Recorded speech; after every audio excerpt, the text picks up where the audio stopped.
Hello and welcome to another show where I ask the big question of why do I love Twin Peaks? Oh, that's a real, very important question there. Someone who's hopefully going to answer it with me is my friend here, and I'd like to introduce him now. Here he is, Mr. Richard Austin. How are you? Hello, very good, thank you. Thanks for Good, having me. good to have you, Richard. Thanks Yeah. for joining me, mate. Right. I always open this up with the very first question is that kind of like the regular one. Um, when did you first discover Twin Peaks? Well, I discovered it in an episode of an issue of the Radio Times, which is the old magazine with the TV listings on, and I always remember seeing this thing on the cover and thinking, "Oh, that looks interesting. I'll give that a try." And it was I can't remember what day the first episode was on. It might have been a weekend. I got a feeling it was a Sunday, and then obviously the show moved to Tuesdays. But I was playing Trivial Pursuit with my parents in the evening. Right, I was 14, and I knew that this thing was going to start, and I just knew for some reason I had to go up and catch the beginning of it. I had an old black and white TV, little portable TV in my room, so I went up there at 9 o'clock on the dot and just was instantly transported into this other world. I started right at the beginning in terms of the UK. I know it was on earlier in America, but was at the cutting edge of UK Twin Peaks viewership. Do you know, I've been trying to rattle my brain, and maybe you can answer this, Richard. I can't remember when it got televised. Was it in the autumn time we saw it, or was it earlier Yeah. than that? It started in, I think, September or October, because I Yeah, remember a few episodes in, it was kind of Halloween time and it was getting dark really early. yeah. That's what I thought. Yeah. I knew, yeah, I couldn't quite pinpoint it. Well, I've I knew I've that got we a didn't get copy it of that exactly the same Radio time as Times. America did. Yeah, I've got a copy of that Radio Times somewhere around the house that I've got on eBay a while back with the listings. That would have the exact date on it and what else was on that evening, which is yeah, what but yeah, I do remember it was the autumn because I remember the first series finished just before Christmas, and then the break was over Christmas and it came back in January. So That's right. Yeah, I remember. Yeah, I think yeah. For some reason I thought it went continuously. I thought that we literally went from season one straight into season two. there wasn't a massive break, but there was a No. break over the Christmas holidays Yeah. because I was bereft because it had gone. So I'd found this thing, and then come Christmas when I had some time off, it was not there anymore, and I had to wait all the way for weeks till it came back. Yeah. Because that's when it's a bit like a drug, isn't it? Once you get it, you kind of Yeah, crave it after that, you know? I think it Mm. was it was just I think at that age, being 14, it was the first thing that felt like it was all mine because my parents weren't watching it. They hadn't told me anything about it. They didn't know anything about it. Uh, my parents didn't go in for that American rubbish, except Cheers. Cheers was all right, but Twin Peaks was well, things with too many characters in them. So it just kind of fell by the wayside there. Nobody else at school was watching it. It was just kind of me, so it felt like it was just mine. It was like this, like uh, like Jeffrey Beaumont says in Blue Velvet. There's this mystery, and it's all mine. Nobody else knows anything about it, and I felt like it just captivated me from the first night. I was just desperate to see more, and I'd just consume it. I'd watch it on Tuesday, then I'd record the Saturday night version, which I don't know was different. Obviously, they showed it later at night, but I don't know whether anything was cut out of it or not in those, or anything was cut for the 9 o'clock version that was then later in the 12:30 Saturday version. I don't know, but it was. I'd record both and watch both, and I think it was a couple of episodes in. I when when we get to the red room and the dream sequence, that's I think when I knew I was kind of into something that was really different, that was just so removed from anything else I'd seen before. So that's I think when it stuck. And it's funny, people come up. I've heard the idea before the season two, episode one, and when that starts, and you get the whole business with the room service waiter and the giant, that is when a lot of people were put off. A lot of people gave up and thought this is too much. But I've said before that that was the bit when I was just fully in, when that was just okay. This is just blowing my mind now. I'm sign me up. I'm here for the long run because that's it. It was just really magic. It was just such a lovely time as well because I said nobody else at school was watching it. I wasn't having a particularly good time at school at that time. I was going through a few things, and I just it was something that I think came along just at the right time when I needed it, when I needed to feel a sense of kind of belonging to something, which sounds quite sad when you're thinking about that, but at the same time, it made me feel like I was part of that community. So What's yeah, interesting, of course, when we first watched it all those years ago, we didn't have the internet, we didn't have social media, we didn't even know that there was that many fans out there. Mm. We had no access to it really. It was very much a solitary thing, as you said. Yeah. Same thing for me, and probably for most people at the time. People were watching it mostly on their own. Mm. It wasn't one of those places. I remember, and maybe you probably had the same thing, that you couldn't go to, in your case, school and talk to anyone else about it because no one was probably watching it, you know? No. So you didn't have that interplay with people and share that experience. Similarly with me, I've got a few years on you. So I was working and I was in my early 20s when it came out. And I remember us just talking to people in passing in a pub or at work or whatever.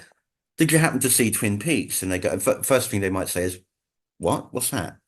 Or well, I saw that clip with that dwarf dancing, and I just switched the channel over. Or Who's that woman with the log? And this stuff's nuts. And it just had like it almost had like a mocking kind of reaction. Yeah. Everyone found it a bit too over the top and too stupid. And so, No. Yeah. I never really could share it like you with anyone really. Yeah, At and the that's it. time. And it was different, and it sounds it wasn't something that people were talking about. It's just funny how you hear about the US and stuff when it was on over there, and they were having watch parties and people getting together in big groups. I've seen videos of that kind of thing on, but I don't know whether that was something that was going on with the 20 somethings around where I was, but I don't think it was that big in Newcastle, to be honest. It was probably just me and one man and his dog watching it. But it was like there was all the things they go on about when you watch old kind of news clippings and you see all that. It's all about the who killed Laura Palmer. And I try and think back to when I was watching it and what I was thinking at the time. And I cannot remember actually giving a damn who killed Laura Palmer. I was more concerned or more interested in just seeing this community at work and just seeing all the different stories and just being transported to this other place. Where it didn't really matter to me who killed her. That was just it. Although the bits with Cooper and the detective side of things I did enjoy because I've always been a fan of that kind of story anyway. Um, That kind of Sherlock Holmes kind of yeah, yeah. how he would deduce things and stuff, that kind Yeah, of thing. that's it. I mean, I grew up, prior to Twin Peaks, we used to always watch, the old Jeremy Brett Sherlock Holmes and even Basil Rathbone as Sherlock Holmes. I mean, that's what I grew up with, and old, Maltese Falcon and things like that. So that story I was more than familiar with. I tell you what, he also used to have the old Margaret Rutherford, Mrs. Marple too. That was another staple of mine to watch those. So yeah, it had a big kind of sleuthing kind of interest, I guess. Yeah, I really liked his techniques. I particularly love that scene where he's got them all seated in the woods and he's got the chalkboard and Yeah. that was just there was some really funny moments in that. Oh, There really definitely. were. Um, you know, um, doing a Tibetan rock throw, which of course was became a bit of a thing at the fests as well, didn't it? Yeah. We started Yeah. Yeah.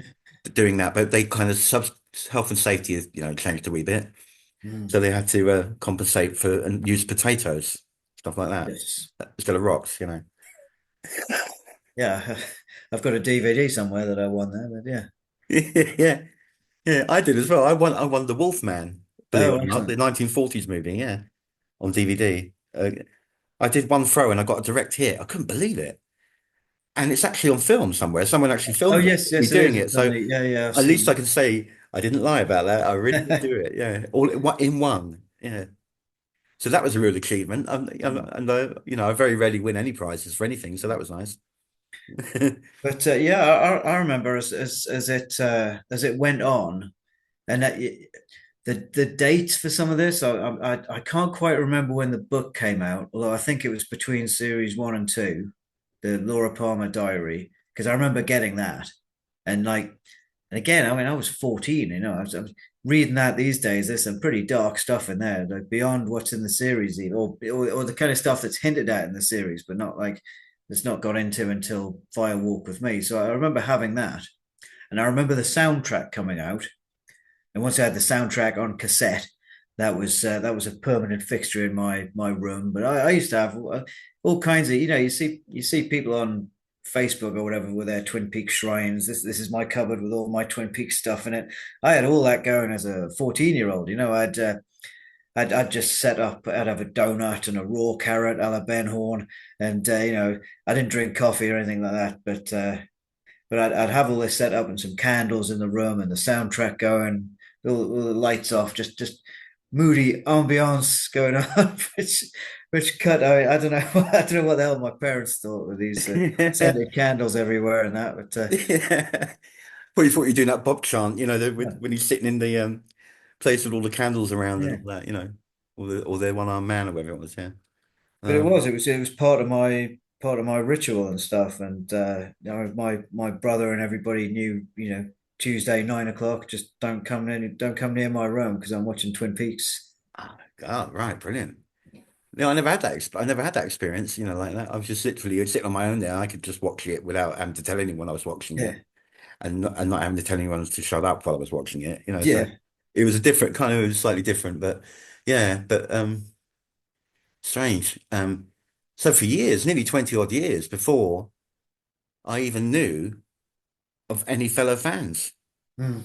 it really Yeah. was No, that no, long no.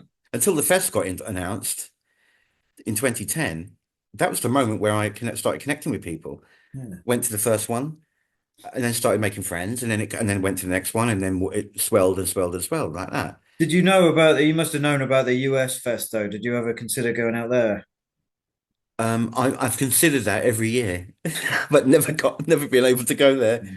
I Right. I always think about going there. I'd love to go there, mate.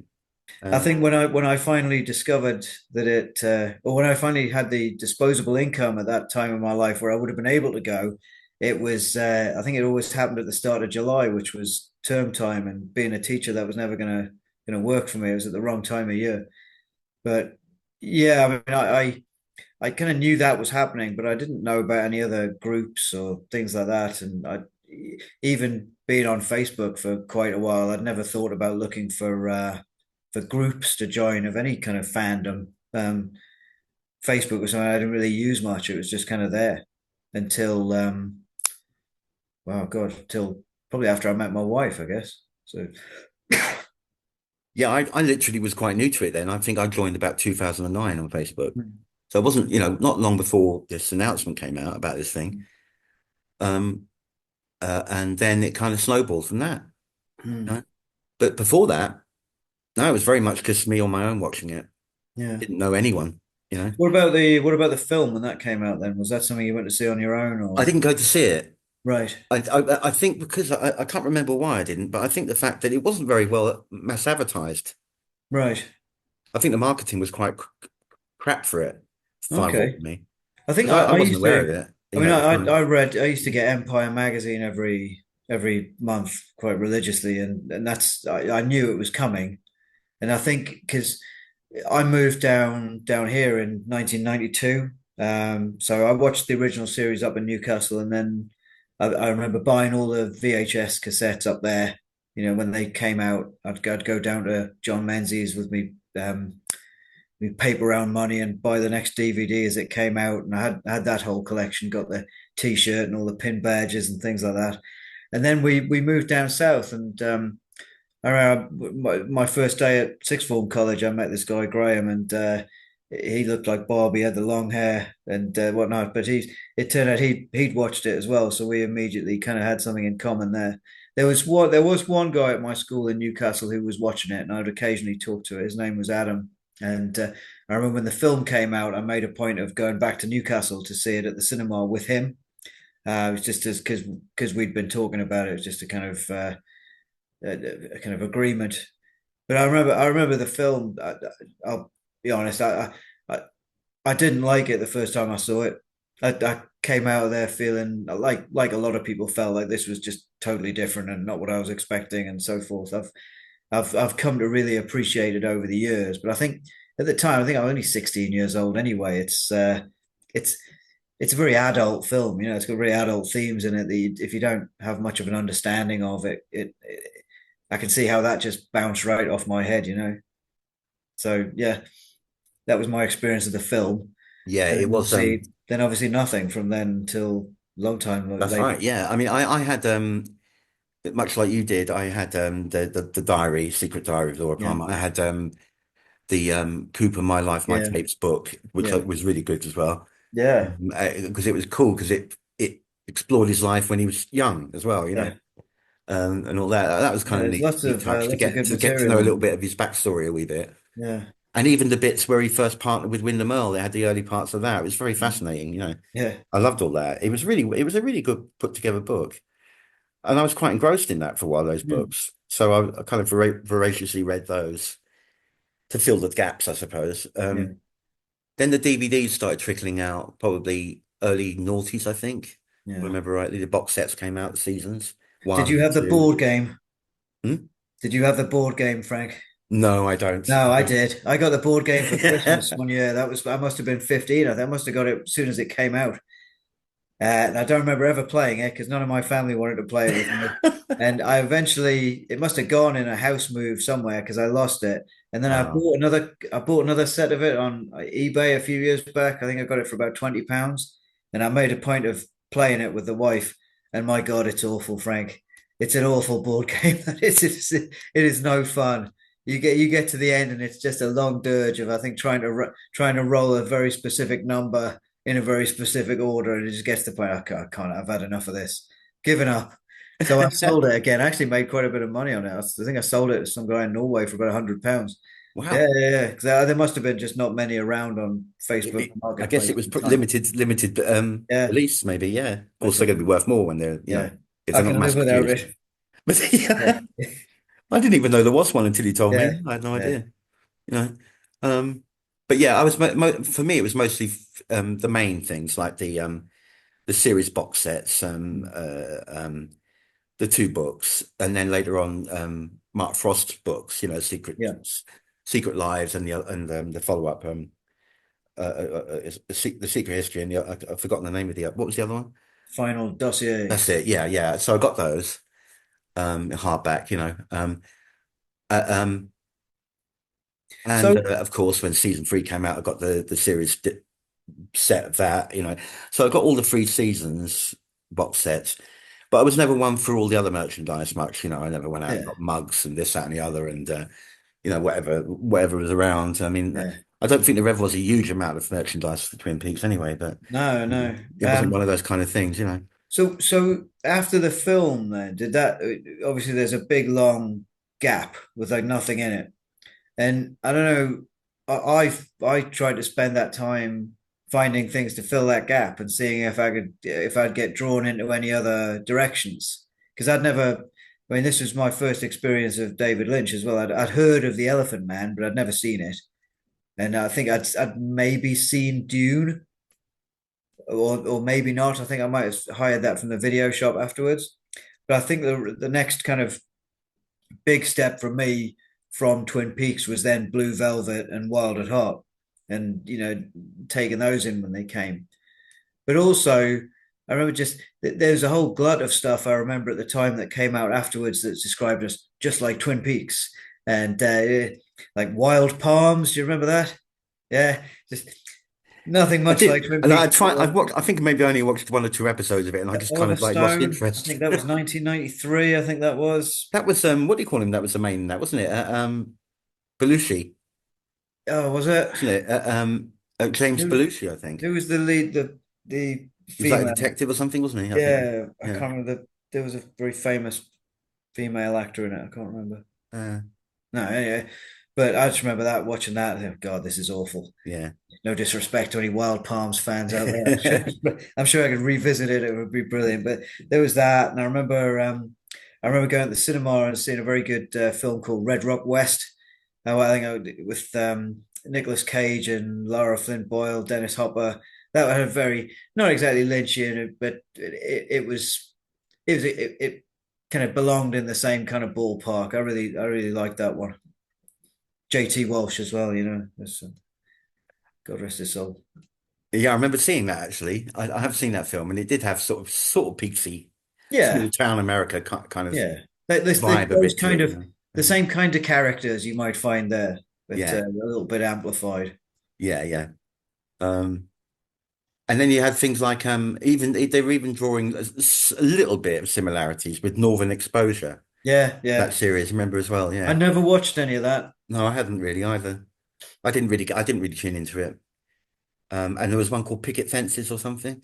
There was a few things that were certainly influenced by Twin Peaks, Yeah. you know, that came after. There was quite a number of things that were. So Yeah. it did have a cultural impact we can't Mm.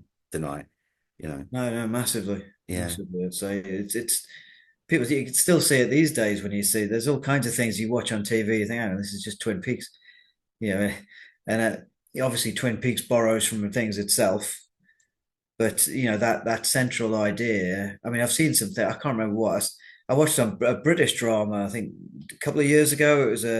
And it was just. It was. I was thinking, how do they get away with this? This is just a carbon copy. You know, this is so on the nose. But no, things do borrow. So yeah, I mean, DVD wise, I don't think I went back into it for a lot of time afterwards. There was a whole time when I didn't really think much about Twin Peaks. Although in 2001, I did manage to go out to Snoqualmie, North Bend, and see some of the locations. That was I think the one thing I could do was I'd planned this big trip to the US. I think I must have been what 26. You know, I'd left one job and got quite a lot of overtime payment that was owed to me, and I had a couple of grand in the bank. So I decided to have a big Greyhound bus trip through the States and started in Seattle. Went to see Bainbridge Island and the oh, what do you call it? The Salish Lodge. Is that Salish? That's the one on the island. Is it the Packard hotel? The interiors of the hotel. I can't remember the name of the place, but it's where there's the log on the beach and the totem poles and things. And that was brilliant. But I think from speaking Was to it the lady, Konami Lodge? yeah, Konami or something like that, yeah. Kiana Lodge, or yeah, Tiana, yeah, that's it. Yeah. um, and I think I must have been one of very few people who were still interested at that time, 2001, because I, I, I hired a bike from the ferry terminal and I rode up to see the place. And the lady who greeted me there was, "Oh, don't get many of you anymore." And I think I was like one in a blue moon, and she let me have a wander around the inside and take some pictures and stuff. And she was very, very friendly. But yeah, so I saw that, and then I got the bus. My only regret is that that time I didn't have a car. I was everywhere on the public buses. So all the way about an hour's drive out of Seattle on the bus. I think it stopped just outside the Great Northern. So I walked from there into I think it's North Bend where the double R is. Walked around a bit, walked down some roads, looking for where the gas station was or had been, but I didn't know I didn't see the school or the sheriff's station, and I didn't really know how close I was to it because I didn't have a proper map. There was a gift shop opposite the double R or just down from it that had a few little bits of merchandise in it. I think there were a couple of T-shirts and a key ring, and there was a map of the sites. But I just didn't have the wheels. It was just on Shanks's pony, as they call it. So but it was nice to walk around. You know, it's nice to be on foot. You take more in. And I went to the Roadhouse as well. Yeah. Because that's not far away. I stopped there for a burger actually. Oh yeah, yeah, nice. Yeah, Yeah. well, it's 23 years ago now, so I can't give a recommendation because things might have changed. But Changed I had a hands a few times or lovely yeah. day looking around. Yeah. Yeah, that must have been really a great experience to do that. Mm. You know, I can't I can only imagine, you know. Yeah, I'm so glad I did it Yeah. as a part because, like I said, I mean, this is all.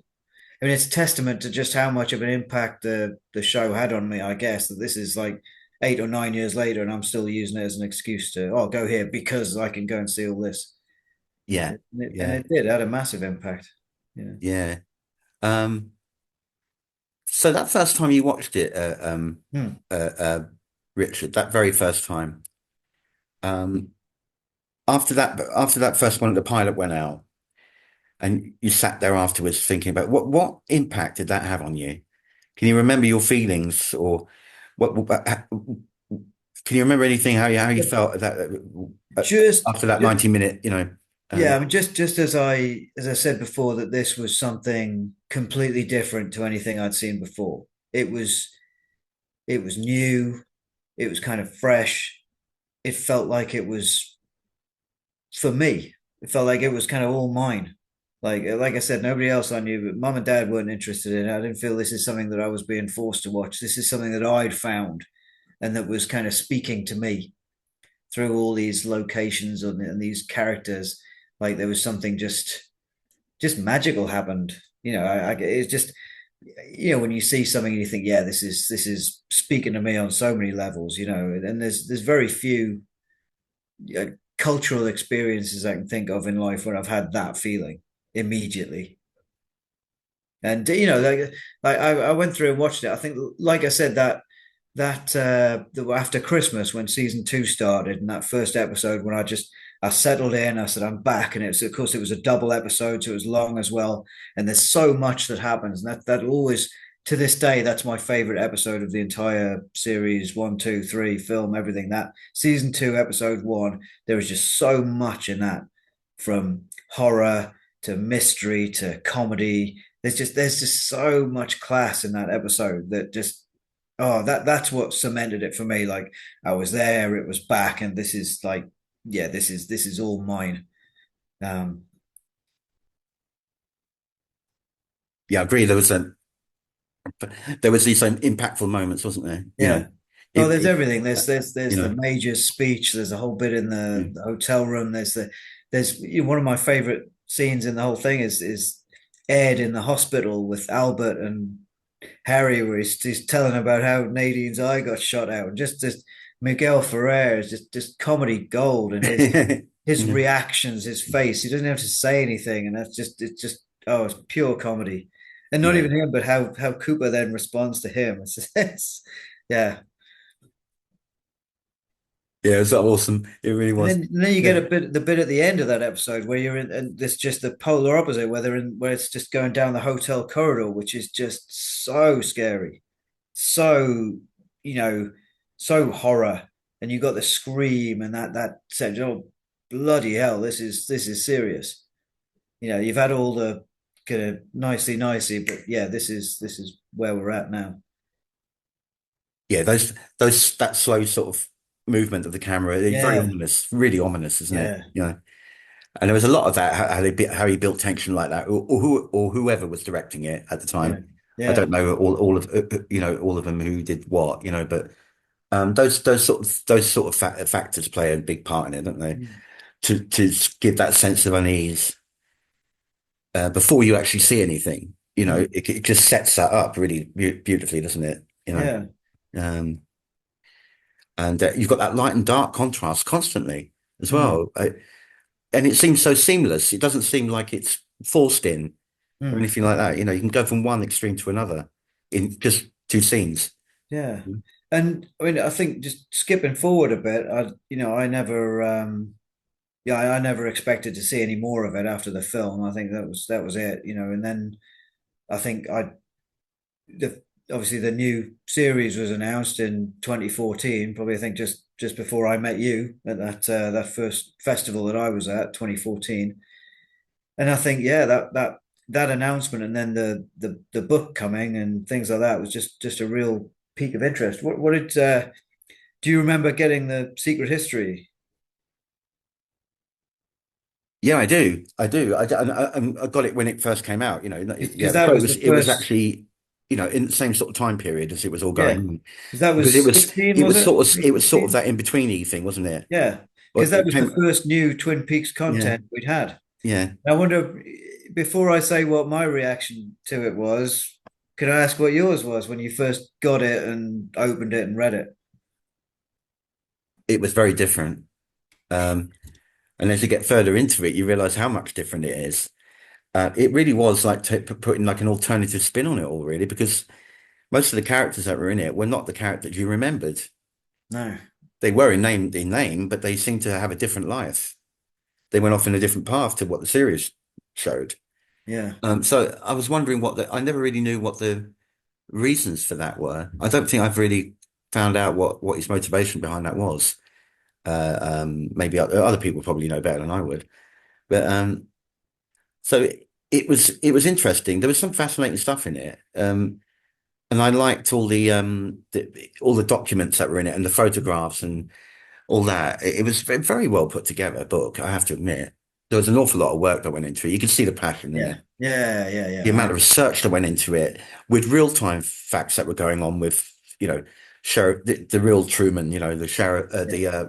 president, and Mm. Ford, I can't remember if it's Ford or I can't remember which Nixon. president it was. But anyway, there was a big story about that, about the UFO conspiracies and this. Yeah. So it went off in all different directions. And then it had Lawrence Jacoby's brother. Yeah. And all this kind of stuff. It was like, and this guy was living like a Zelig life, the film Zelig, where he's like in Yeah. all these different historical events, and it was it was intriguing. And again, like most things, like season three, really, it didn't grab me straight away. No. It took time, and it's only in the passing of time, which you seem to find with a lot of Lynch movies as well, that when you go back and reflect on them after having a break from them, you see things in a different way, and you start to enjoy it more. And that's Mm. what I found with season three. There was Yeah. a long gap where I couldn't rewatch it, and then suddenly I went back to it and just dipped in a few episodes an evening, just did it Mm. slowly, Yeah. and I got really absorbed in it, again. So it it it seems to happen like that. It grows on you, over a period of time. Yeah, I'd say that's my kind of exact experience with certainly with the Secret History because I remember I was so excited for that. That was like the first new Twin Peaks content in years and years. I remember I pre-ordered it and I got it delivered to work to make sure I was there when it arrived. And I remember I don't know what my office manager thought was going on when this parcel arrived. I was treating it with such reverence. Oh, having a full on, I think it's called a nerdgasm, right, over this book that I was opening up and she was looking at me, poor Val. God, what did she think? But yeah, then I opened it up and like I said, there's so much interesting stuff in there. And I love the bit about Lewis and Clark and the historical bit and how that was played with and the Nixon things. And I could devour all that. But I think for me, it was what I struggled with is when it did go into the characters that I did know and things were different. I had great problem at the start dealing with that because like I didn't know why that was happening. And hang on, canon is I guess it's something I maybe I'm just too right brained or left brained or whatever to I don't know which one it is, but to be able to deal with it. So I really struggled with that with some of the differences about like for example Ed and Nadine and what happened to her because as far as I was concerned I knew all this. Now it turns out I don't know any of it. So yeah, it was an interesting experience. And I remember I didn't finish it. I read most of it, but I didn't get to the end. I kind of just stopped. And interestingly, the when the audio book when I finally got hold of the audio book, that was a lot more palatable. I was able to engage with that a lot more because I could hear the voices and it seemed a bit more real. But I still say when it comes to the final dossier, I'm not. I've read that, and to this day, I'm not a big fan of that. I think they should have all been together. I don't understand why they didn't put them together, but I do think that would have worked better as one book because the final dossier does, to me, seem like it's kind of just tacked on.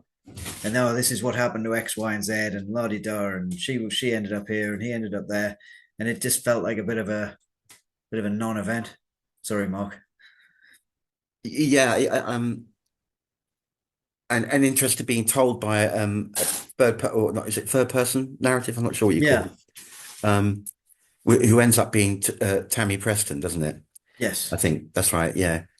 And it really does delve into the Briggs story more as well. Garland Briggs time hopping, basically. Yeah. Where you found Yeah. Yeah. in season three that's what was happening Yeah. with his body being discovered, and he was dropping all these little clues everywhere, and you know.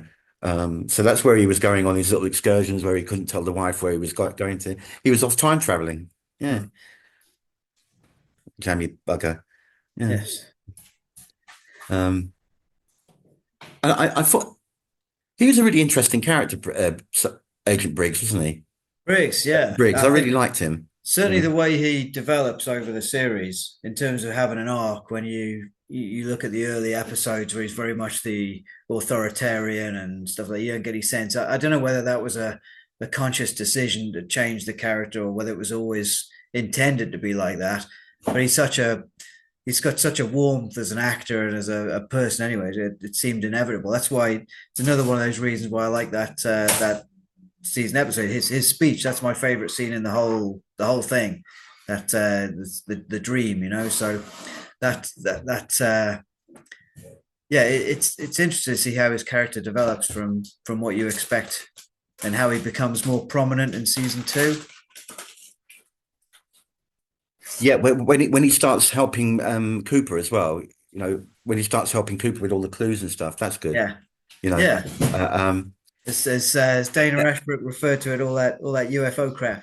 that's it. Yeah, Yeah, which I enjoyed. I mean, I I like that. loved all that. I loved all that Yeah, stuff. I I'm a loved big all that. Close Encounters fan, and yeah, I could do that all day. And Yeah, it was a nice departure. So yeah, yeah, and that was definitely my as we discover in the book, it was I think that part of it, the Project Blue Book stuff and all that was definitely Frost writing that Hmm. stuff. That wasn't Lynch, I wouldn't Yeah. think, because Frost definitely had a vested Well, did you interest in that ever? kind of stuff.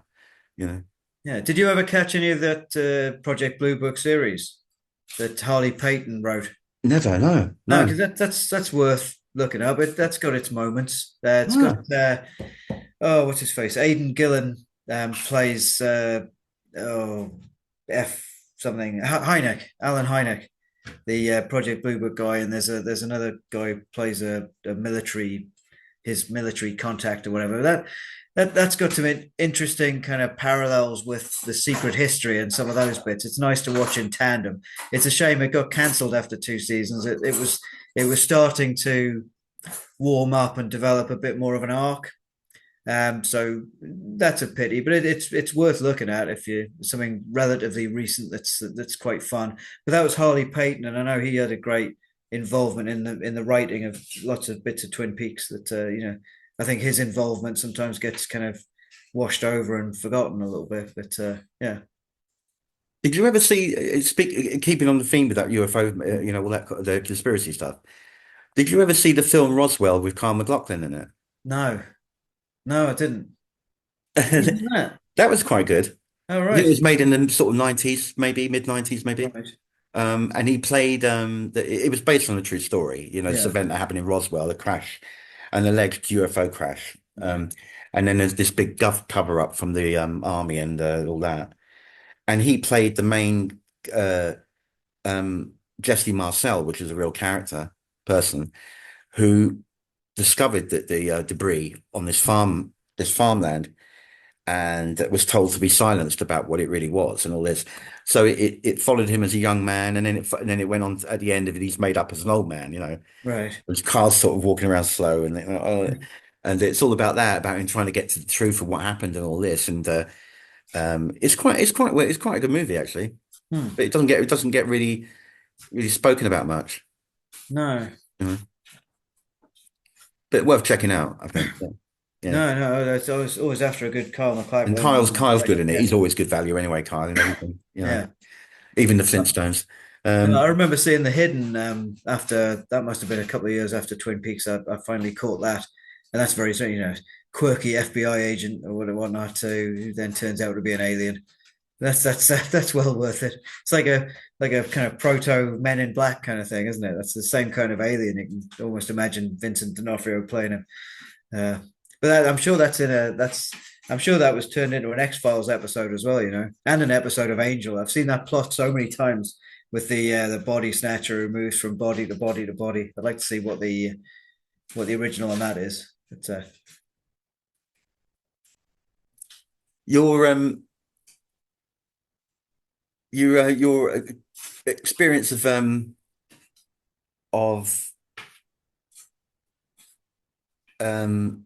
going to the fest, meeting the fans for the first time. How did that all feel? I remember being incredibly nervous the first time I went. I imagine you might have felt the same. Yeah, yeah, I was. I'm not like sometimes in social situations. I'm just not that outgoing. I'm very much a wallflower, especially if I don't know anybody. Um, so yeah, I mean, I remember I found out about the fest on Facebook. Just saw an advert out of the blue, and oh wow, I didn't know such a thing existed. Signed up, bought my ticket, and there I was. And I think yeah, arriving, it was at the one at the Genesis Cinema, and I think I met you outside. They just like I say, you were quite easy to talk to, and that put me at my ease. So yeah, it was nice to kind of get that way into things. Then unfortunately, I missed the one in 2015 because of just commitments, and then I was back the year after that. So it was always just something really to look forward to, and I think I grew more into it over the years in terms of coming out of my shell a little bit, speaking to more people. Actually, I remember I think it was 2017. I think it was it 2016? One of them anyway. I wrote a bit of Twin Peaks fan fiction called "I'll See You in the Trees." Which is like this three-part story. And I thought if I write this, this will give me it'll give me a kind of a reason to talk to people because I'll go and give this out. And I printed out loads of copies of this thing, and so I printed out part one, and they had to go to the website at the bottom to find part two and part three. And I don't know how many people have. I think I've got like 100 views on it or something. But and that's over years. Probably people read the first paragraph of the what the hell is this? Because it's all about. It starts off in Seattle with somebody getting a message from Candy and the boy. It's look it up if you've not read it. It's I'd like to go back myself and read it, but it turns out to be Sailor and Lula's son from Wild at Heart who's here, and he ends up in Twin Peaks, and he ends up replacing Chris Isaac as one of the sycamore trees around the thing because all those sycamore trees are people who are trapped in time. So yeah, a little bit of a fever dream. So I wrote this thing and gave it out to people, and it gave me an in to talk to people. So yeah, It was interesting. It was interesting for many reasons, really. Meeting people for the first time, like anything really, that you when you've got a shared interest in something, mm, it's quite it's a strange world to be in actually because it's a little pocket, isn't it? You're in that festival or whatever for 1 or 2 days, then you go back into the real world again. yeah, You're in that little bubble for that little time, you know. yeah. And I And think I've just it's very unusual, but it rewarding as well, you know. I'll tell you one thing because it's when you realize just how much of a like not a fan, but how perhaps in depth your knowledge is when you start talking about. I remember I was in the queue for autographs at the end, and of course I know all the lines, I know everything inside out, whatever. And I was talking to this guy in the queue about costumes. And I happened I mentioned, I did think about coming as General Robert E. Lee, and he was like, why would you do that? And I was like, I don't know, because of Ben Horne and the whole Civil War. And he was like, huh? So obviously there was a difference in the amount in fans and how much people were actually into it and how many people it was just a nice opportunity to come down and try something new. So I picked the wrong guy to try my Ben Horne Civil War reference on. But when they did the cosplay, you did come out of your shell a bit, and you went as Georgia Peach. Georgia Peach, yes, because I had great trouble thinking of Twin Peaks characters who have beards. And I challenge anybody to think of another, right? Apart from I suppose you got the Woodsman now. I was a bit early for that, but um, plus the idea of walking through London blacked up was maybe not going to win me any friends. But no, I just I wanted a costume I could go without having to shave. So and then I found this 90 on eBay. It's a £20, easiest costume going. So there I was in my 90 and my beard. The Didn't you win beard kind first of ruined the prize for effect that? of the lingerie. Sorry? Didn't you win first prize for that? I did, yeah. I got my copy of the Z to A box set. best 20 quid I've ever spent. That. Awesome. Yeah. Yeah. I saw you doing the pose, the flesh world pose. Yeah. I thought, blimey, that's not the man I met in 2014. He's come out of his shell a bit. Yeah. Yes, yes, it does happen, and I think yeah, there's other things like I did the haiku project, obviously, which helped me to kind of talk more, and I think a few people might have recognized me from that, and that was a nice thing to do because I think once season three was on, and I was more into the kind of the social media aspect and all these groups and fan, I saw all these things that people were creating, all this. You go on some of these groups and these really talented people doing artwork and videos and writing, and you think, wow, there's some real talent and some real things that are poured into this, and you know what am I going to offer? Because I can't draw with, I can't draw, I can't do anything computery, but I enjoy haikus and stuff. So why don't I just try this for a bit? And I think originally I was going to do it for a month or something, and then I think about a couple of days in, I thought, nah, I'm going to do the whole year because I was just enjoyed it so much. It snowballed, didn't it? You did a lot of them, didn't you? A lot of haiku Yeah, videos, yeah.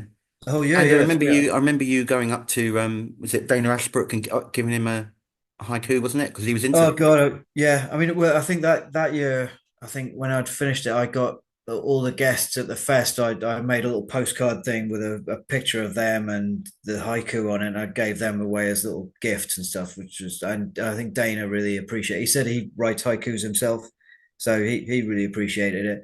And then I think it was the end of the Sunday, and I saw him coming out, and I thought, oh bugger, it, I'm gonna ask. And then I ran out. So can I do a haiku with you? And then, I mean, I said with you. He didn't get a chance to say a bloody word because I was so nervous. I just railroaded the whole thing. And the thing is that the haiku I'd written for him was actually about Bobby and Lucy, and the bit where it's the bit where Bobby and Mike are talking and Lucy's typing. And it was haiku about that. And I thought that's good because it goes with Dana and with Kimmy. And I saw him coming, but I didn't realize that Kimmy was about 20 yards behind him. If I'd caught it and been a bit more on it, I could have got them both involved, and it would have been really nice to be about both of them. But I was just really cock a hoop that I got to do something on camera with Dana Ashbrook. Really, and he was so lovely. But he's such a I love him. He's my favorite guest. He was at 2014 with Cheryl Lee as well, and I just remember that was my first experience of meeting a Twin Peaks cast member, and they were just so lovely. It was I must have been one of the last ones as well because I'd been queuing up for a while, and this was the second part of the evening, but they were still so welcoming and just interested in me, and you know receptive. It was just they're just lovely to meet. And then when I saw him again, he's just spot on. I love him. I love him and Michael Horse, and in fact, all the cast members I've met have been great. Really, not had a bad experience. Same here, actually. Yeah, Yeah. I take that away from it. The real good feeling of speaking to those people that were in it. You know, the people that you remember, all your favorites and stuff. You know, that were so likable and so personable as people. You know, Yeah. it never seemed to be that kind of starry kind No, of like I'm big and I'm starry and keep your distance. It didn't feel like that at all. You no. felt you could just go up to them and bump into them during the weekend. They could be walking around, and um, it it felt very natural to me, Mm, and that came off. That came off. That vibe came off definitely, and it seemed very sincere to me. mm. I have no reason to doubt that. You know, No, they were all really cool. Yeah, you know. So that was one great thing about it. Um, um, so just briefly on season three, mm. Yeah. That's weird. I was just thinking that we haven't really we haven't covered touched season on it too three. much, No. yeah, because we're trying to sort of encompass the whole world of it. Well, Um, I couldn't stay up. I wasn't going to stay up because what time that was? 3 o'clock in the morning that started. I said I just couldn't do that because I had work the next morning. As much as I wanted to, I thought it's just ludicrous. So I'll just set the recorder and I'll get up at 5. I'll get up at 5 and watch it just 2 hours later. I'll stay. I'm sure I can stay off social media for 2 hours while I'm asleep. Um, so I got up at 5 and watched the first two, and that was wow. That was mind blowing, and I think that was somebody said it didn't feel like season three. It felt like season 27. Like all this stuff had just happened, and yeah, you just had to keep up with it. It was not made for new fans. Let's put it that way. So yeah, it's great. And when the chromatics come on at the end, it was like 7 o'clock. I was, oh God, I got to go to work now. Didn't get because I knew the second two were on. I think all four of them were available that night, were they? But I only watched the two, and then I watched the next two that night when I got back. I watched the first two again with Serena in the evening, and then I watched the next two after that. And yeah, we just it was a great summer of watching this and discovering and and just waiting to see what was coming of all this. And it was it's bizarre because there were all these things, and I kept thinking I knew what was going to happen, and then absolutely something completely different happening. I think everybody was going through that when we all had ideas about what the titles meant and what was going to come of this and who this person was, and just none of it. I think it was just all, probably for a very good reason and for a very deliberate reason. And you got to take your hats off to Lynch and Frost and the people involved for just actually sticking their fingers up at you and saying, "Well, no, we're doing our thing. Expectations of what you've got. This is our product." So it's very clever. I mean, I don't. It's it doesn't. It's very different. I think a lot of ways for me, it lacks some of the warmth and the kind of familiarity of the original, and I know there's a reason for that, and it's it's up to me how I respond to these things. But obviously, I think I haven't. One interesting thing, I haven't gone back to it for a good few years. I think I watched it. I watched it a lot when it was on. I was watching every episode at least twice as they were going on in the interim, and then I think afterwards I watched it all through again. But I haven't touched it since 2018, 2019, I think. Um, so it's been a long time. I'm due a rewatch. I've been working up to it. I've just finished Dexter, and I'm just halfway through Sharp with Sean Bean at the minute. It's two very different things, and I'm looking to move on to it. I think next and go back and just go right from the beginning. And but yeah, no, season three, I liked it. I don't know the ending of it. I think that the more I think about that, the more I do appreciate it and kind of get it. Not that I don't get it. I don't know. I don't claim to know that. I'm not that guy with a 4.5 hour video. I know everything that happened, but I do resonate a lot more with it with that ending and how it's exactly what was needed. And I think sometime in the future somebody will pick up that property and go with it. It won't stay dormant forever with either. You know, there's plenty of people who have an interest in it.